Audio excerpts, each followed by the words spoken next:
if you don't like the way Google Hangouts jumps back and forth between you and whoever's talking, and what you do is you just click on our little window down there, and so it'll be highlighted and it'll stay there. Oh, okay. So instead of bouncing back and forth. Okay, real quick, guys. This is in cooperation with the Writers Guild Foundation. They help set these things up, and we're really, really excited to have Allan. He has a long, long resume. I think it goes back to 1997 was the first one that you... 95, even earlier than that. 95? That old. A lot of producing credits, writing credits. He wrote Wonder Woman that came out and is up for a bunch of awards, and I loved it, and I thought, let's try and get him. This is part of a new series we're going to do called A Conversation With. Talk to writers, producers, you know, similar to the CineSkype that Dwayne's been having. So with that, Allan, why don't you tell us how you got from Tulsa, Oklahoma to Hollywood? How did I do that? I loved growing up in Tulsa, but for a kid like me who sort of knew exactly what he wanted to do at a very early age, Tulsa, Oklahoma wasn't going to be a place I could find a lot of opportunities. So I got out right away at 17 and went to Yale, mostly because I thought there might be some undergraduate connection to the Yale School of Drama, which there wasn't, but I found a way in anyway, somehow. And I liked how close it was to New York. I was basically a 17-year-old kid who wanted desperately to be on Broadway as an actor and a singer and a dancer and a playwright, and I was dead set on getting to New York.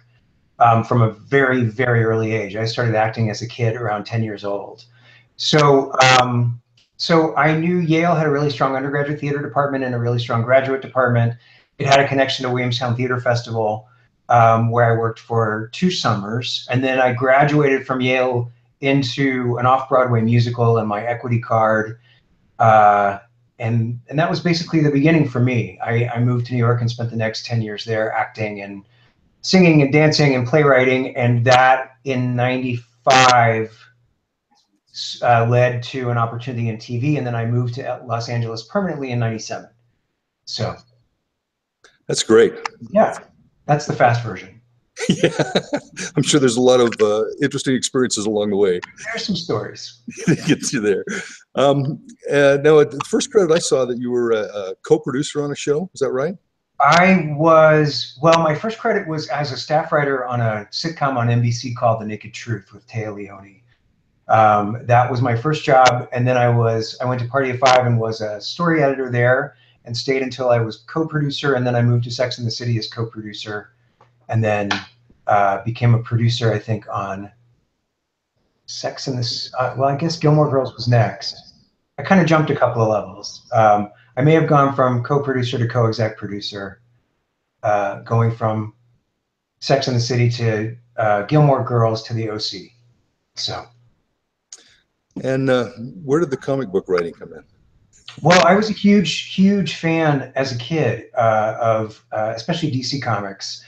I learned to read reading DC Comics, and I was obsessed. And I took, I think, probably 10 years off at the end of high school, and then sort of came back to them in my early 20s and realized that they had grown up along with me. There was a whole sort of line of adult comics that DC was putting out at that time, and I got re-immersed in that landscape and became re-obsessed. And by the time I started working on the OC, you know, I was spending a lot of money on my comics again every week. That was a full 10 years later, if not more. And so when Josh Schwartz and I were talking about the characters on the OC, he very generously shared my comic book obsession with one of the characters on that show. And so we were writing about comics and comic creators and every week. And that got to the attention. Oh, can you see me? Okay. We're okay. That came to the attention of Marvel Comics, and they offered me a spinoff of the Avengers series of my own called Young Avengers, and I started writing comics for them in 2004 while I was on the OC. And then Wonder Woman and Justice League, I noticed too, right? Yes, I wrote Wonder Woman, I think, in 2005 and 2006, And then I did before that, I co-wrote several issues of Justice League with my buddy Jeff Johns, who's now the chief creative officer at DC Comics and was my collaborator on the Wonder Woman movie. I did an issue of Superman Batman for them. And then I went back to Marvel and did a sequel to Young Avengers called The Children's Crusade. And then I stopped writing comics, I guess, around 2010 or 11. I think that was the end of my run for now, anyway. Until you get a call, hey, how about? Yeah, no, I'd love to go back. I really miss my artists quite a bit. It's you're writing across a lot of different formats and different genres and things. How do you handle it? One scene at a time, one moment at a time. It's very easy for me to get spun out and feel overwhelmed. So I try to just focus on the thing that's due the soonest and just what is the next moment, what is the next scene, rather than look at the enormity of the work that has to be done. Because it always gets done somehow, and worrying about it never really produces anything good in terms of my creative process. So yeah, it just makes you worried. That's all it does. Yeah, it ages me rapidly. So do you outline what you're doing, or do you just literally go scene by scene? I'm a big believer in structure and in outlines, and I generally don't commit a word to paper unless I have a very strong map that's been vetted and noted, and so that knowing where I'm going allows me to live in the scenes a little bit more. It doesn't mean I'm not surprised by things that happen in scenes, and then I am willing to sort of change direction as I go. But I need to feel the ground under my feet in a sense of where I'm headed in order to feel free enough to actually write well in the scenes. So you have that direction, and you can wander off.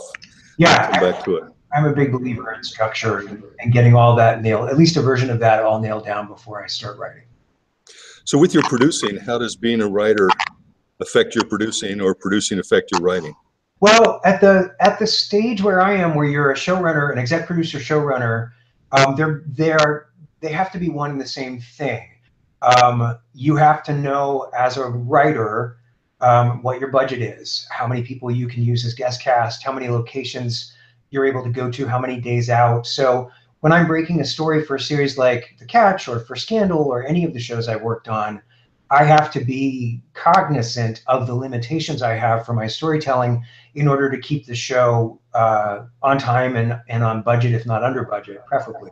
So I try to do both at the same time at all times. I don't, as a showrunner, I know the actors really well. I know what they want to do. I know what they don't want to do, where their comfort levels are. And so that tends to affect how I think about breaking story too. So at this point, when I'm actually running the show or helping to run the show, the two sides of that job affect each other very directly.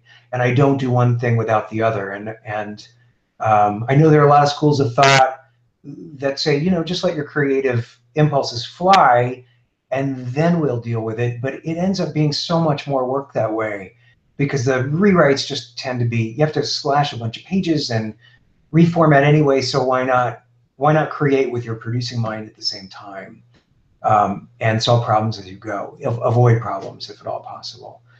Television is particularly collaborative in that way, and film it's the same way. Just knowing what your limitations are in some ways makes you more inventive in terms of your storytelling, because you can't do everything. So you have to be very, very skillful about how you use the space and the time and the money that you have. In television too, oftentimes your actors have asked for time off, and so they're simply not available for certain days. So, like even keeping the schedule in your head as you break story is important. Oh, we're going to lose this character for X number of days out of a 9-day shoot, so we need to break that story with that in mind. That sort of thing. Would you kind of take these guys through the how you break a story on TV, what the process is that you go through? Sure. Well, the Shondaland shows, most of the shows I work on are dramas with some kind of comic spin. Sex and the City was a little bit the opposite, where it was essentially a half-hour comedy with that sort of had a dramatic heart to it. But a lot of times, you know, you're in a writer's room, you're usually either in a bank of couches or you're around a conference table and there's snacks on the table, hopefully low calorie snacks, because and you start doing that a lot. And you get there generally at 10 and you gossip about politics and what you saw on television the night before and why this show is higher rated than your show. You don't understand it. Why is that happening? And you do that for about 20 minutes. You talk about what people's kids did the night before. And then you sort of order lunch, anything you can do to put off having to actually do any work. Then around 10:30, you say, where did we leave off yesterday? And then as the showrunner, well, I'll just speak as a staff person. You sort of look at where you are in the schedule and how much you need to get done in that day. You know, on television, you've got to have a new script every 8 days. So that is a huge, huge challenge. And as a showrunner, you're generally working on 6 shows at the same time in different stages of their development. So if I start breaking a story for episode 6, I'm generally in post on episode 5. I'm shooting episode 4. Well, I'm not telling this very well, but generally you're working on 6 at a given time. And it can be very tricky. Never less than 3, depending on how the schedule breaks out. So you've got a big map in your head, and everybody on staff has this map because you've got to sort of know where you've been and have a sense of where it is you're going. So at the beginning of the season, oh, sorry, that's my front door. This is new job. There you go. And those are my covers. Okay, sorry. I thought we'd have more privacy here than at Shondaland. Hey, Gus. I'll be right back.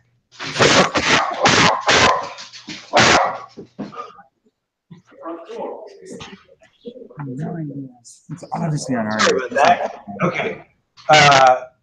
So at the beginning of the season, we talk about, it's just a discussion. It's who are the characters? Most importantly, what do they want? What are their relationship arcs going to look like over the course of the season?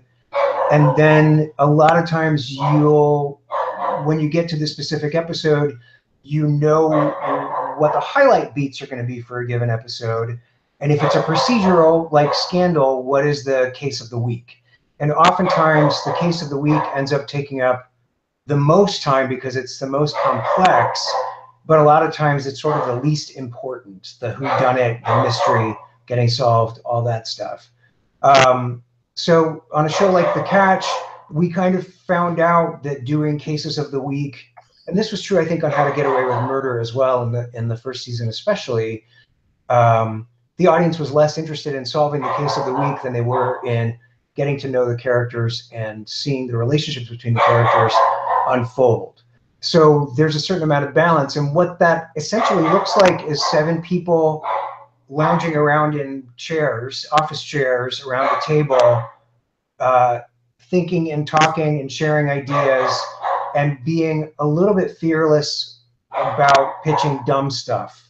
And the other thing that is true about the shows that I've worked on is that we tend to share a lot of personal stories.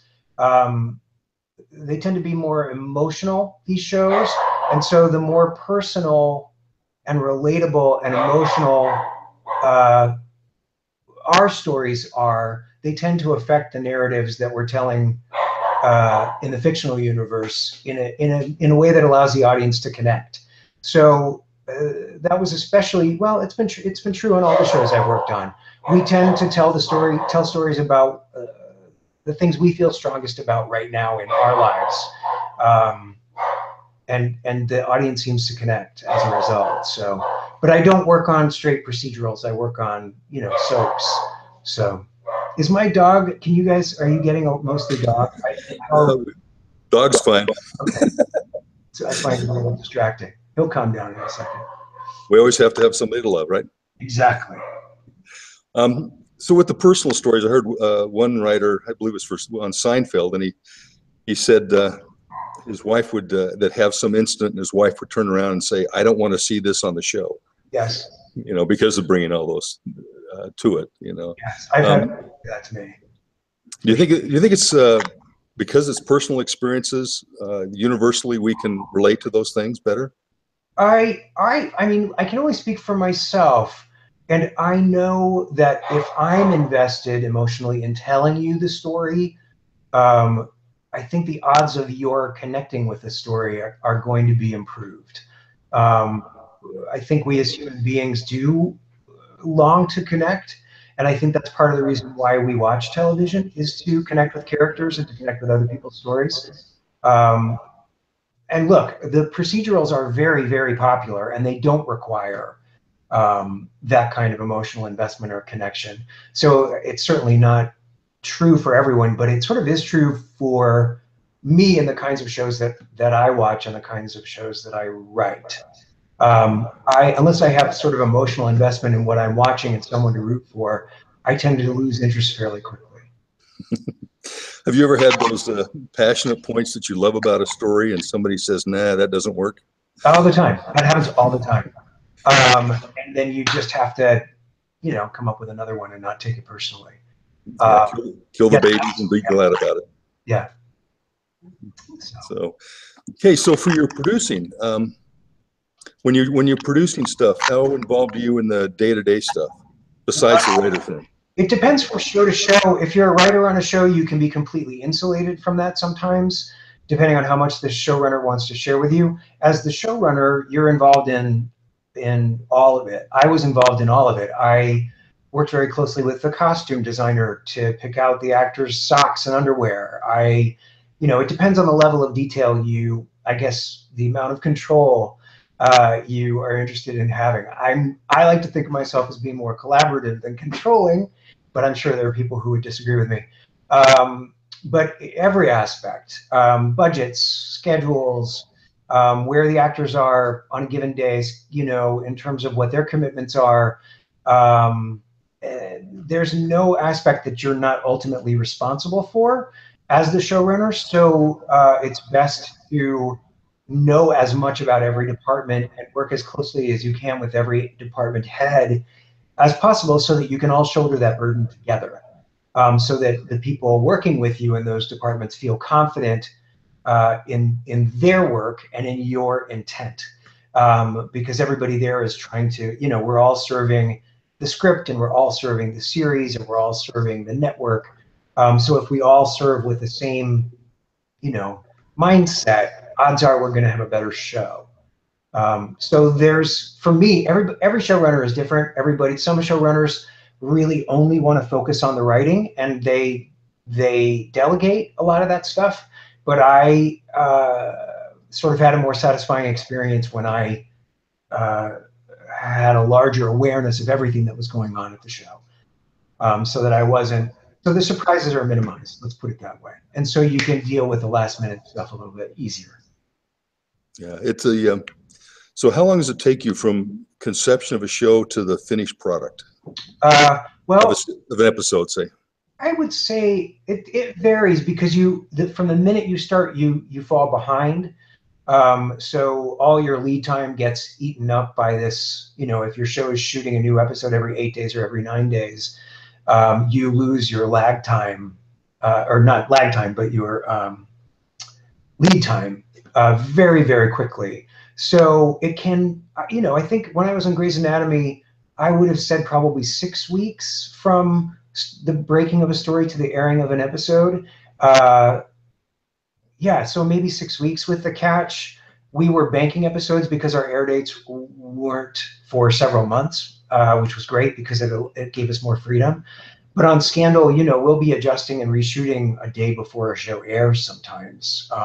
It's a very organic and fluid process. And sometimes as you move on to the next episode, you realize, oh, I need to go back and we need to change this part 2 episodes ago. And as long as it hasn't aired and you've got the budget and the time for it, you can go in and do reshoots and unlock it and re-edit it. And it's a very, you know, it's a very fluid process up until airtime. It takes everybody to make that. You know, everybody's got to be on the same page. Everybody, yeah, for sure. On that, otherwise you're not going to make those changes. So, just in general terms, what does it cost per episode? You don't have to be specific. I think most TV shows are in the 3 million per episode range at the moment on network. I mean, I know on Netflix and on some of the streaming sites, it can be upwards of 8 or 10 million. But I think on the networks, they're trying to keep it in the 2.5 to 3 million an episode. Again, like, it varies. Every show is different. Every budget is different. Depends on the number of episodes per season. It depends on how long you've been on the air. A lot of things are dependent upon that. A lot of variables. So, okay, Wonder Woman. How'd you get the call? It was actually not. There was no job available. My buddy is Jeff Johns, who is the chief creative officer at DC Comics, and he knows how obsessed with that character I've been since I was a kid. And we wrote her together in that Justice League story, and I did my run on the book for DC. And so I think he and DC Films and Zack Snyder had been in development with the Wonder Woman movie for about a year, and there had been 5 writers hired, 2 scripts, and I think 3 treatments, and a director had been hired, and they weren't coalescing into a vision that everybody felt confident moving forward with.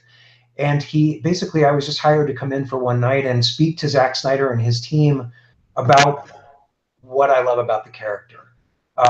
It was sort of a back to basics dinner at Zack's office, where I really just got to say, here's who I think she is and what she's about, and here's the one essential Wonder Woman story I think has to be told, and here's the difficulty as a Wonder Woman writer once you move past that story. Jeff knows, having been my friend for 12 years, 13 years, I have a lot of opinions about this character. I have a lot of opinions about everything, but especially about Wonder Woman. And I think he knows I'd be able to talk to Zack about the elements of the character, not bog Zack down with the minutia of 70 plus years of Wonder Woman history, but really just talk about the essence of who she is and what she wants. And so that was it. And we had a 3-hour dinner that was fun and was a little bit there. There was a lot of back and forth. I didn't know Zack before that dinner,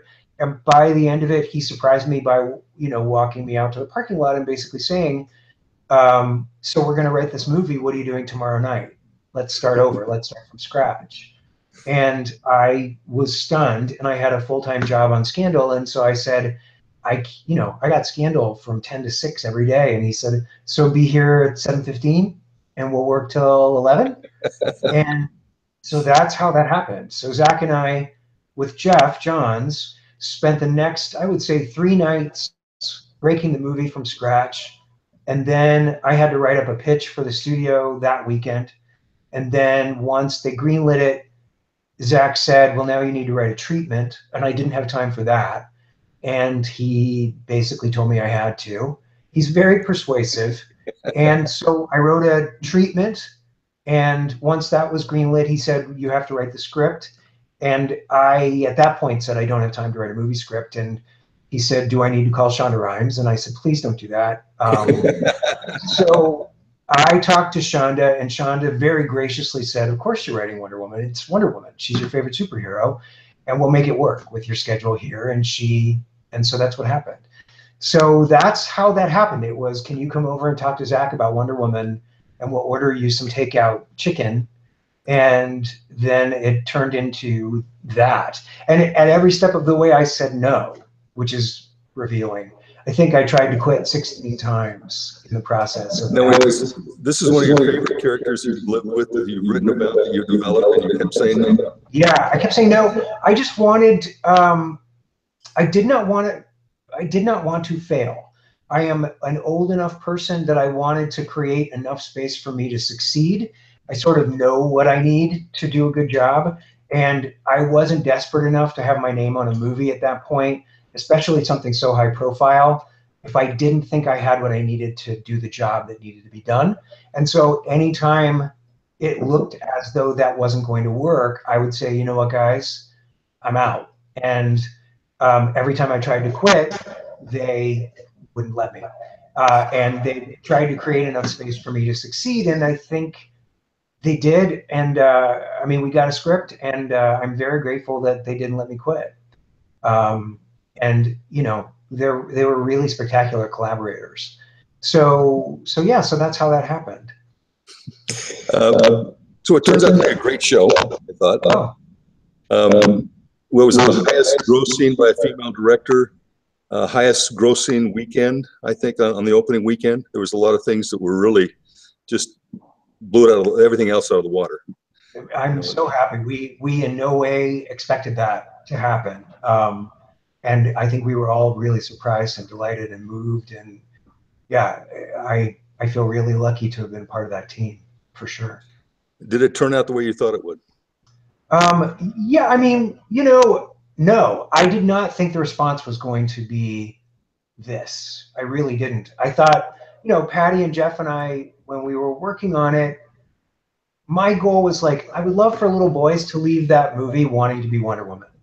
Because when I was a little boy loving her, I was tormented on the playground as a result. And I thought, if we can make a movie that makes Wonder Woman cool enough for little boys to like want to be her regardless of gender, I think we will have succeeded. And Patty sort of had that, you know, we just wanted to tell her story right. We didn't have any political ambitions. We didn't have any gender identity. I mean, I always sort of write with an awareness of that, but there was no outstanding agenda except to tell her story as emotionally as possible, and as sort of simply and essentially as possible. And I think Patty really succeeded directorially. You know, the cast absolutely loves her, and it's a gorgeous movie. And you know, the way she works, she really taps in on a gut level to the material, and you feel it. You really feel what's going on for everybody in that movie, and that is a result of the way she works. So I'm thrilled. I'm beyond thrilled. Many changes from your script to the final product? A few, not structurally. I think there are one or two, because Patty and Jeff Johns ended up doing production rewrites on the draft because I left to go and do The Catch for Shondaland for 2 seasons. And so I never got to meet the cast, and I wasn't on location.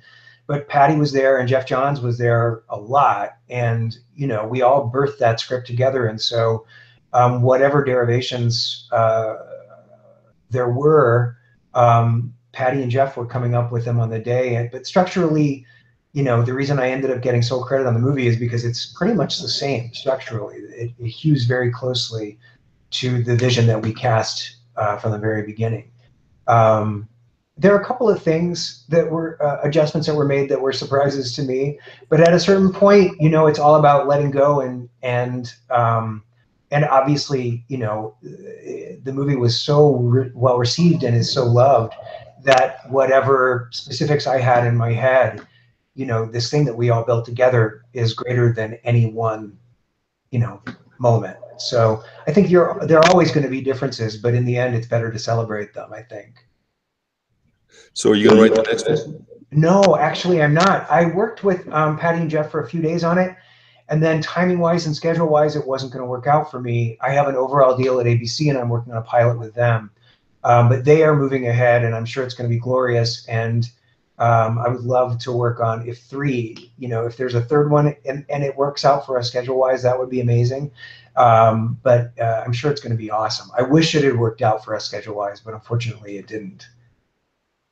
So you've talked about writing being an emotional thing for your personal experience and the passion that you have. Can you talk a little bit about that in writing and how you use that or work with it? Sure. I can't really. I don't know that all writers come from this place, so I can only really speak from my own experience. And then I've been lucky enough to work on shows where a lot of the writers come from the same place. But as somebody who essentially writes romantic comedy and soap, and who asks a lot of questions, I'm not very good at writing stories that I don't feel like I need to tell, that I can't find my way inside of.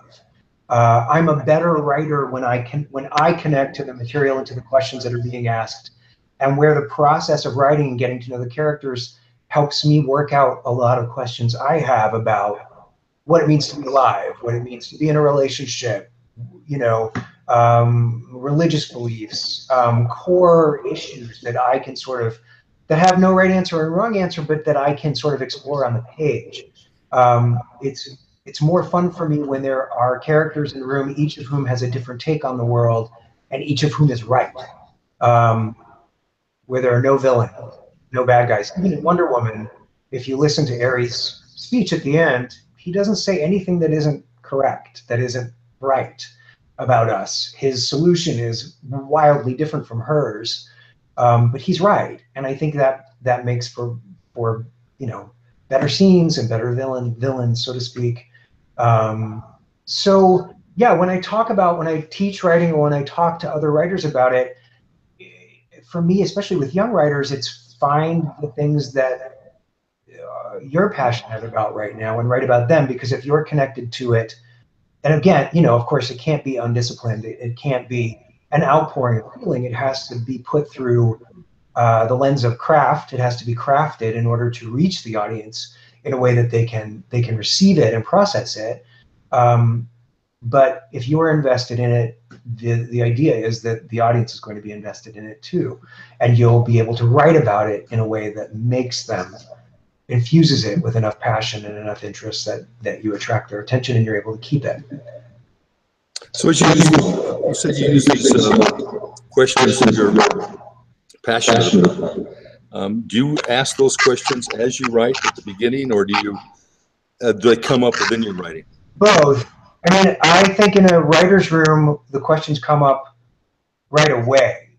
You know, what are we writing about? You know, again and again, especially lead characters in shows who tend to be the calm center of a storm of craziness, you can very quickly lose sight of what it is that lead character wants and what his or her objective is. And so I always try to sort of bring it back to what does the character want, and then when we talk about the character's objectives and desires, those questions come into play.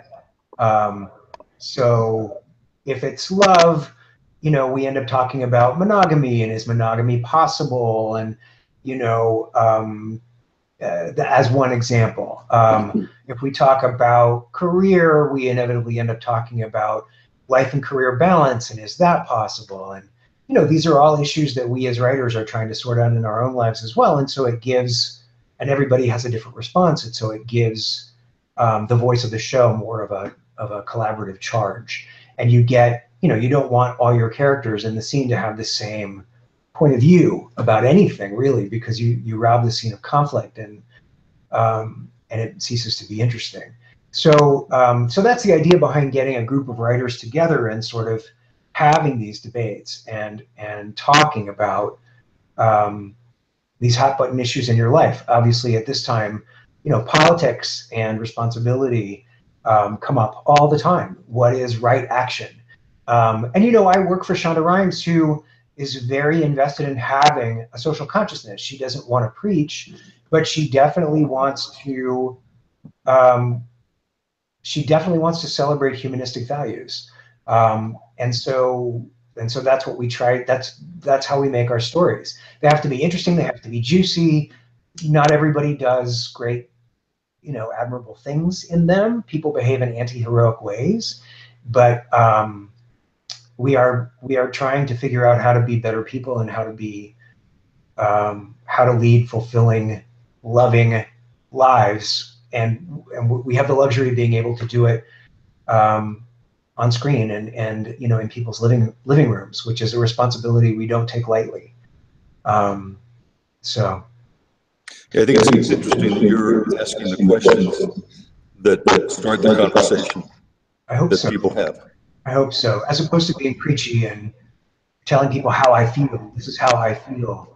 I think it can be more helpful to ask questions and let the audience try to answer them for themselves. Yeah, that's great.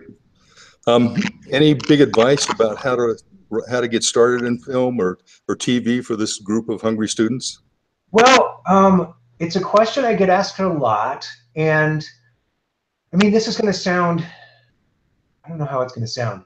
I find that when you come to Hollywood, and let's imagine that there's a big gate that says Hollywood on the top, and you're on the outside of it and you're clanging to get in. You want to be let in. Hollywood doesn't respond very well to that.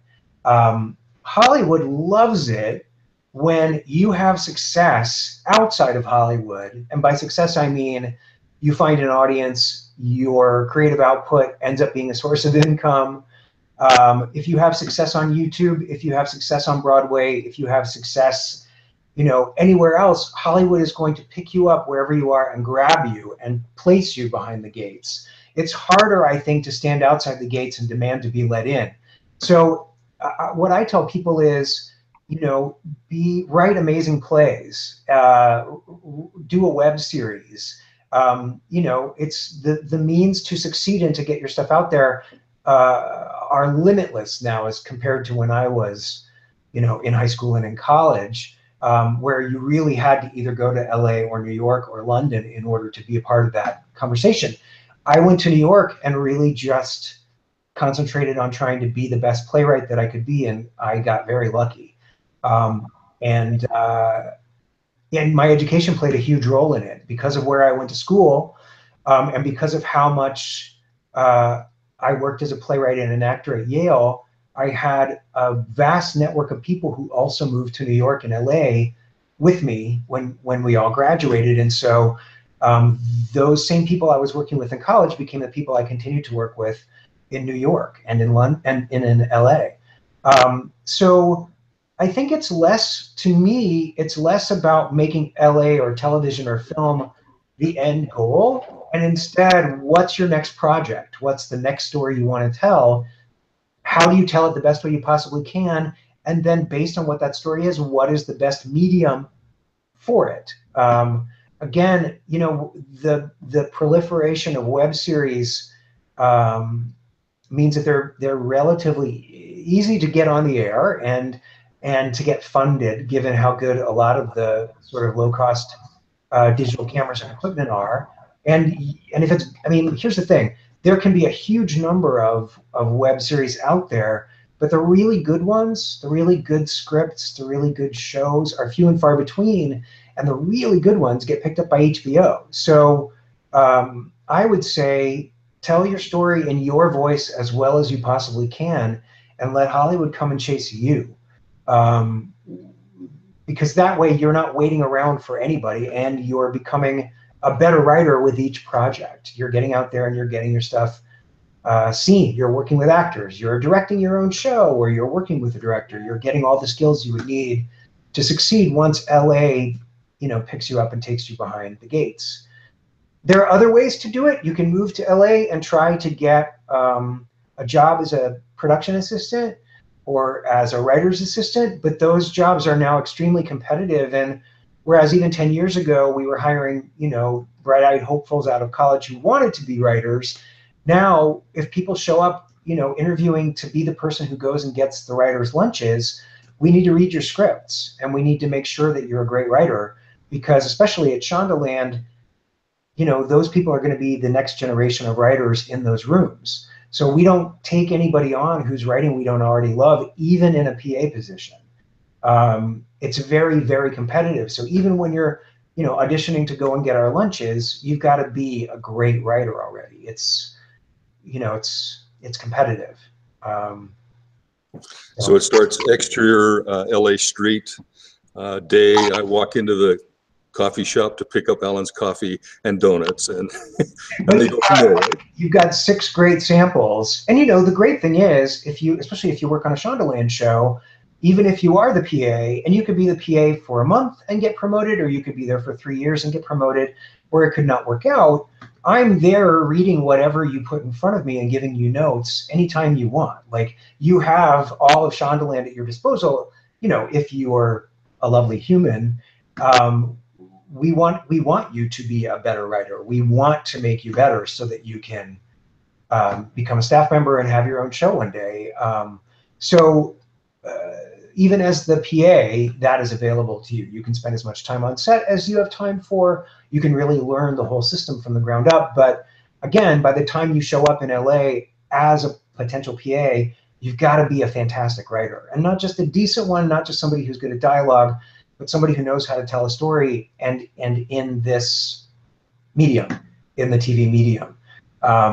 You know, I find it frustrating that even as somebody who hires professional writers, I find that a lot of people don't know how to break a story properly, to tell a story, to structure a story, or even build a scene. And these are people who are making a lot of money doing it. So, and again, my taste is different from somebody else's, but I think craft is the single most important element in addition to talent. Talent by itself, you know, isn't going to take you as far. So that's a lot of advice. I apologize. That's great. Anybody have any questions? Come on up. Okay. Follow up on that with like the shows that are produced through there. Can you hear that? I want the writers to be the style of those shows. Come here, Nick. Come on up. Introduce yourself. Hi, I'm Nick. All right.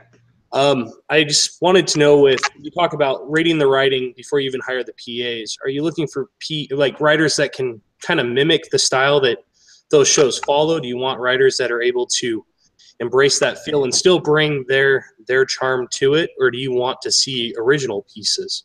Well, it used to be that you would read spec scripts of shows that were on the air that were not your show, and now it's mostly original material. People are reading plays, people are reading sometimes columns, blogs, oftentimes pilots for your own show are very telling, but also very difficult to write. And yes, we are looking for sensibilities in the ballpark of the show that you are applying to, but we also want to see if you have your own spark and your own voice and your own point of view and something to say. And, you know, the person reading it will generally say, I love the script and I really think his or her style lends itself well to what we're doing. It's, especially in Shondaland, it tends to be a sensibility issue. Shondaland, you know, a lot of shows fall into one of two camps. You're either a straight ahead procedural or you're an emotional drama soap. And Shondaland shows tend to do both at the same time. And so it requires both sets of skills in order to succeed there. So I think you just write, you know, I looked at the kinds of shows that I was interested in watching and the kinds of shows I'd be interested in writing. And then I wrote in the vein of those things, because that's where naturally my voice goes. So I think you have to be true to your interests and true to your voice, and then you'll find your people. You know what I mean? If you're not a Shondaland fan, I would not come to Shondaland looking for a job. If you're more of a genre writer, I would go to sci-fi, I would go to The Gifted, I would go, you know what I mean? You go to where your interest is, and that's probably where your writing and voice and point of view are going to be as well, if that makes sense. Thank you. Sure. Come on up, guys.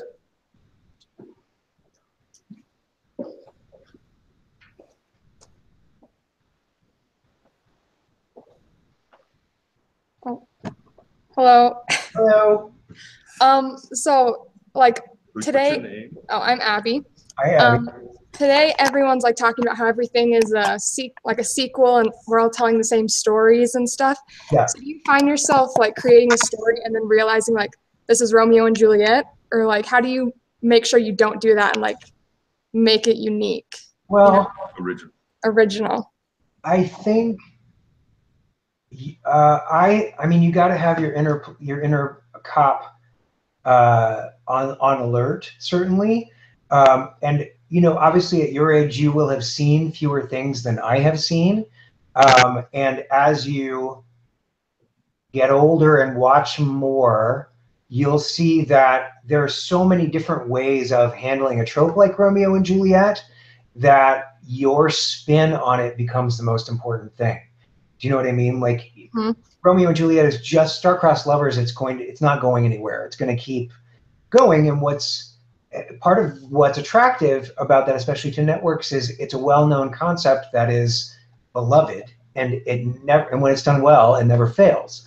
So the question then becomes like, how do you make it different? What is your spin?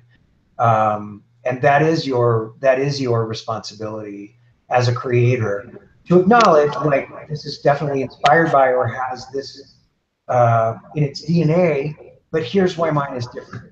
Do you know what I mean? Yeah. So I don't think, in terms of originality, I don't know, somebody smarter than I said there are like 11 distinct narrative ideas maybe, and then the rest of it, it's like notes on the piano. You know, it's all in how you play that same scale, those same notes. So I wouldn't worry too much about the originality of your idea as opposed to your treatment of that idea. Do you know? Does that make sense? Yeah. Okay. Thank you. Sure. Come on, guys. Come on up. Form a line.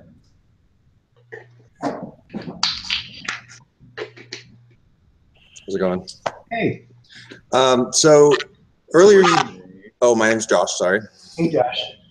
So earlier you talked about how you don't start writing until you have a clear outline. Yeah.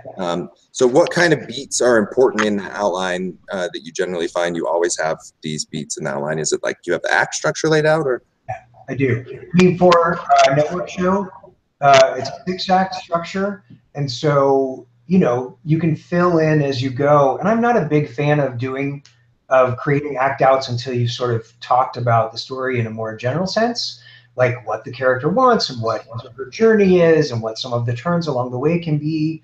But if I'm breaking a story for network TV, I know I've got to have 6 strong, like, cliffhangers. And so while that sounds burdensome, it's actually very helpful in terms of helping me structure the show, and knowing that I have to hit those moments that are generally reversals. You know what I mean? The story's going one way and then it turns. So knowing that I've got those beats to fill in forces me to think about turns. If I start the character here and I need a turn at the end of Act 1, that's going to help me break that story and how to think about the shape of that act. In movies, it's a 3-act structure, and so you know how much ground you know story-wise what you've got to accomplish by the end of your first act.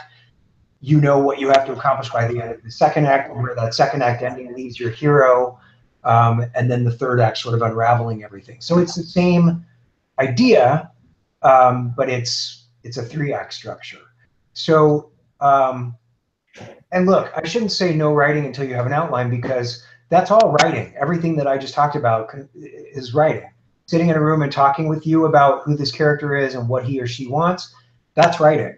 Talking about act outs is writing. I just don't write interior coffee shop night until I've got an outline that says who's in the scene, what their point of view is, what the point of the scene is, why it's there, right? And then I start to imagine what that scene is. But all that stuff is already sort of embedded in the outline, so that by the time I get to it, I go, okay, I know what this scene is. Now what's the most fun I can have getting into it? Where's the twist in the scene? And what's the most fun I can have getting out of it and leading to the next scene? That sort of thing. So, but that all counts as writing, even though I haven't typed interior coffee shop night until all that work is done. Do you know what I mean? Yeah, yeah. Thank you. Sure.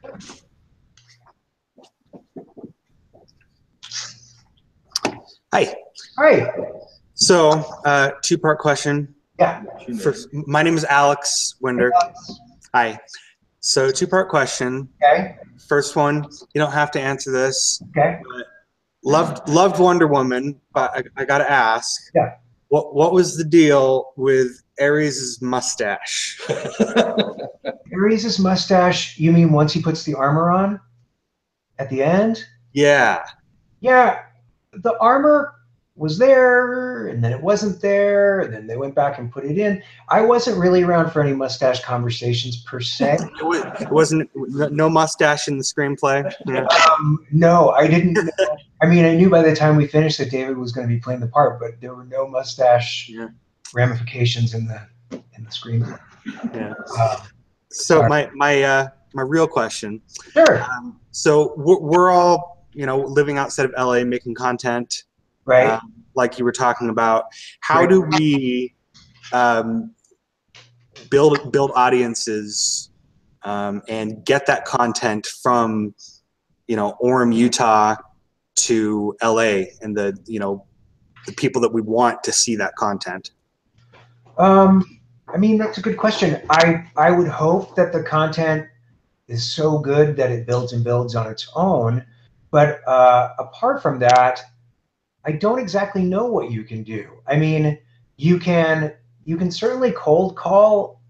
You can try, but I don't know a lot of showrunners who've got time enough to click on a link, or even agents who, you know, as many shows as there are out there, the staffs are getting smaller and smaller, and so agents are getting more and more strict about signing on new clients because they can't get work for their existing clients. So unless they see something and fall in love with it, I mean, you know, you hope that something gets to Facebook or gets to Twitter and is retweeted enough. And I mean, this is a very unsatisfying answer. I guess my answer is I don't know the answer, except that if something catches on, you're going to share it, right? If you see something and love it, the first thing you're going to do is share it. So I would grassroots it as much as possible and get your friends to disseminate if they believe in it and they love it. You know, can you post this? Can you send this to friends? You know, if you're a fan of somebody's, you can always try to get it to them or to their managers and say, I would love for you to see this. I'm a huge fan and would love to work for you someday.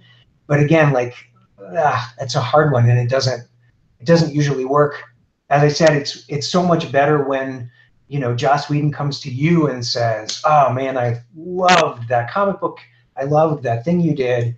Please come and work with me, than, you know, pounding on the door, because all those people are so busy and so overwhelmed.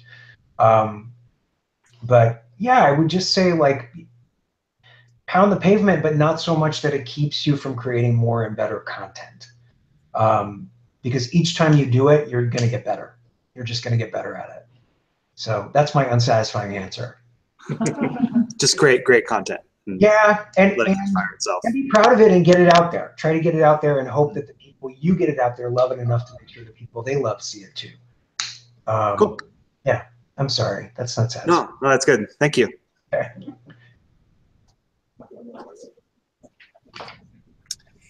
Hey, my name's Tyler. My question is about Wonder Woman. Okay. One thing that I've noticed watching it is that to me, it feels like it has a lot more of a classic comic book feel when it's compared to other superhero movies. I feel like that was really intentional. What did you, in your writing process, what did you do to like try to maintain that really classic feel? I don't know that I thought about it having a classic feel. Do you mean in terms of like? I mean, we stayed pretty faithful to the source material in many cases. In some cases, you know, in earlier drafts, I was extremely faithful, and we had a bunch of characters that we didn't have the room or budget for, who ended up getting cut. Some Amazons, especially. I think maybe Etta had some more to do. I don't know. I think my focus was less on that and more on trying to get inside her head and what it is she wanted, and delivering sort of an essential version of the comic book story, one that was approachable. You know, it's so easy to lose people with the layers of the mythology and the number of characters.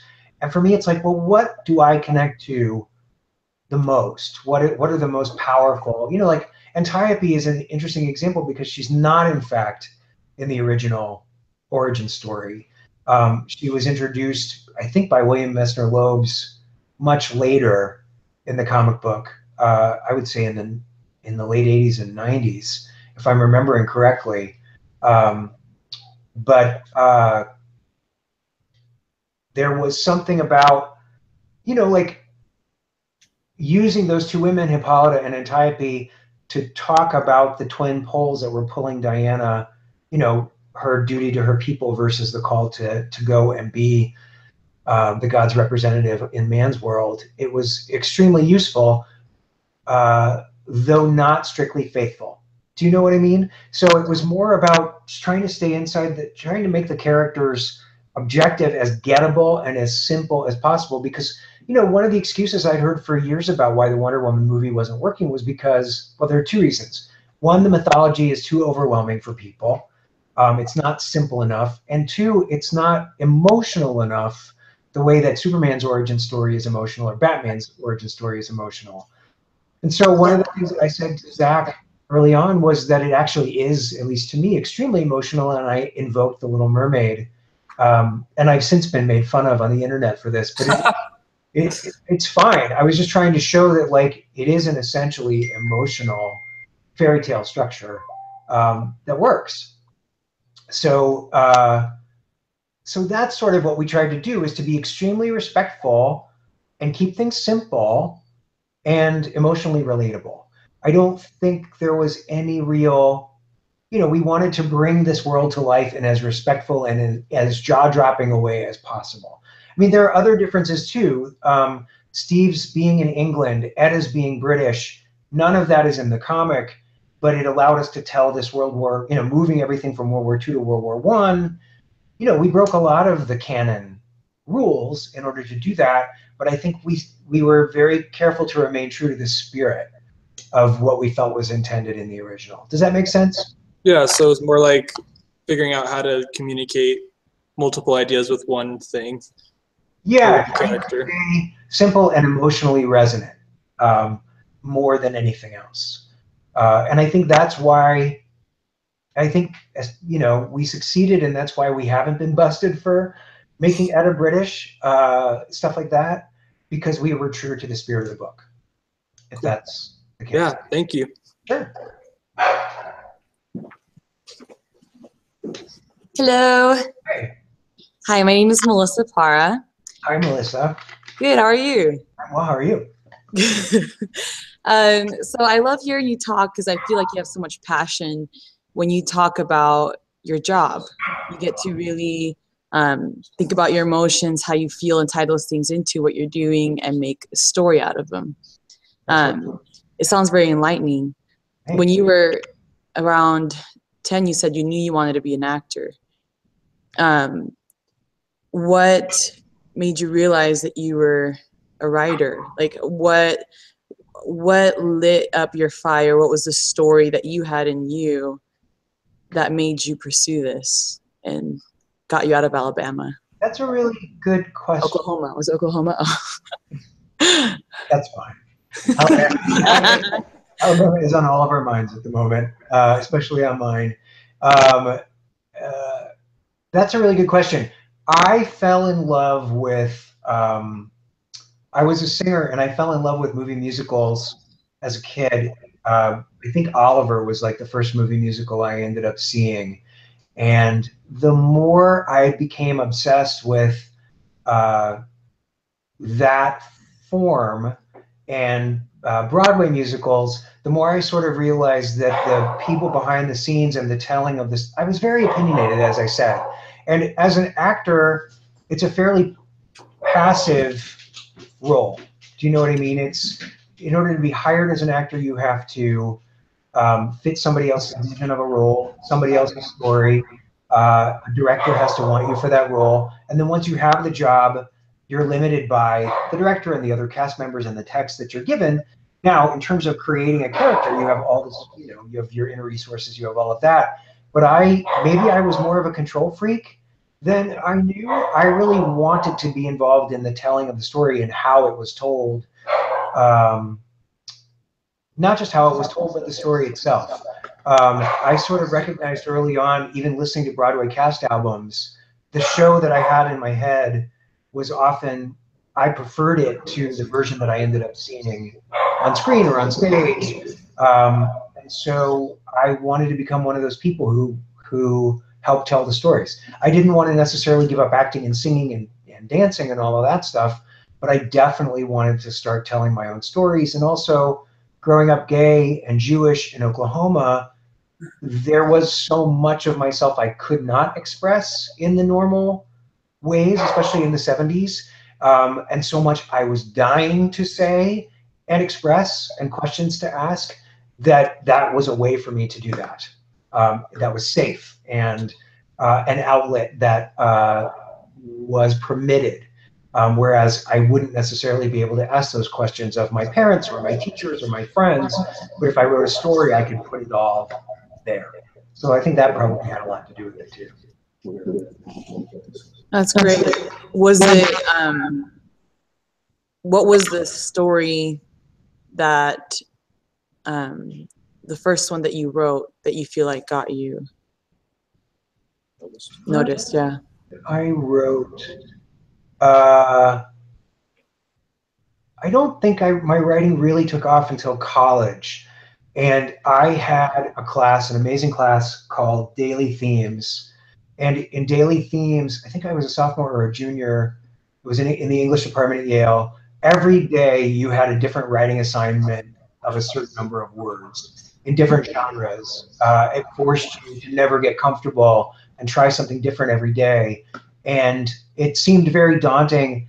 And I was a huge fan of contemporary fiction, contemporary American and British fiction especially. And so that's when the feedback I was getting was enough to make me want to explore that more. And then in college, I had a class where we would take Chekhov short stories and adapt those short stories into plays. And I was heavily influenced by Chekhov at the time as an actor and as a writer. And that just completely expanded that was the moment where I was like, oh, I want to do this for the rest of my life. This is amazing. So yeah, I guess that was the moment for me where I was like, oh, yeah, no, I need to put more of my attention into doing that. And then once I did that, then going on auditions seemed less and less satisfying, ultimately. So. That's amazing. Oh, I had some good teachers at Yale, some really good teachers. That's great. Well, thank you so much for sharing that. Yeah. Yeah, we think a few of these guys have some pretty good teachers too. Absolutely. Hey, so we've been taking an hour of your time. That's what we committed to. Thank you so much. I want to really sincerely thank you for doing this, and for the Writers Guild Foundation for putting us in contact with each other. So give them a big round of applause, guys.